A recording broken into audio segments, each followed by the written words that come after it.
documentary, but I got one that All I know right. you both have seen and I've seen as well. Where's My Jet Pepsi? Oh yeah, that's a good one. yeah. Is it a good one? The dude, they ordered the jet. They owe that guy a jet. Dude, I love the documentary. No. But there was no climax at the end. It was the worst ending of any documentary I've ever seen. Yeah, it was. It was okay. The judge rules that you don't get the jet, Yeah, and that was it. Yeah, I was And like, it's over.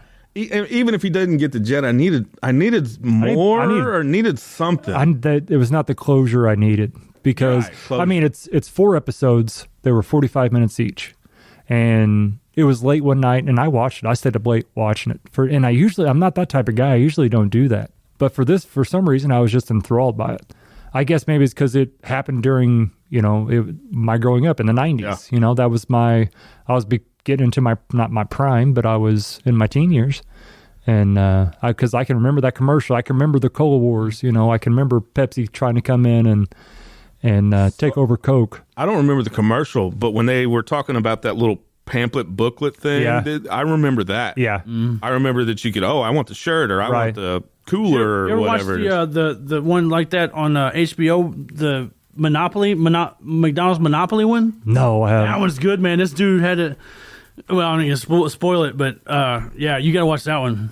You haven't seen that one? This dude rigged the Monopoly for years, man. Had the mob and everything involved, dude. It was crazy.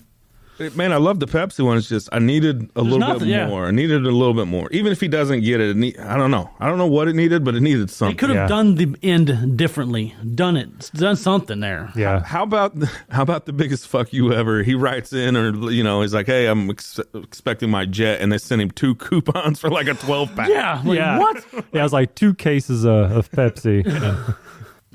They knew they screwed up. Yeah. Yeah. Hey, you can't. Of course, it's a joke, but this is America. You have to buy the book. You got to word that shit right, man, or you're fucked. Yeah. Yep.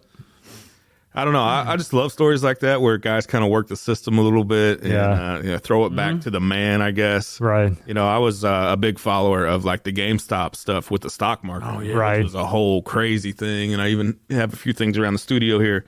I love that story too. I guess it's maybe a David and Goliath kind of thing. Right. I'm always rooting for the little guy. But that story was super compelling. And I was the same way. Once I started it, I wanted to finish it. You're right. Yeah. I was expecting to reach around at the end. Something. Give me something. Yeah. It didn't leave much to be desired. Yeah, it didn't. Just didn't. Much. Yeah. There's no story there. There's no story. There's like a half a story. And then, there's nothing else. I don't know. Oh, well, damn Netflix got me again. They do that. Well, boys, it's good to be back in the studio with you guys. Yes. Yeah, baby. It's good to be back. Looking forward to 2023. Thanks for all the listeners out there. We know there's been a lot. We appreciate you tuning in. Appreciate the support from Dirt Road FM and CountryTalk.com. This is the Mox and the Barn Radio Show live from the Barn Studio with Ben and Chuck. And you can catch us every Wednesdays and replays on Saturday, fellas. We'll see you next week. Bye.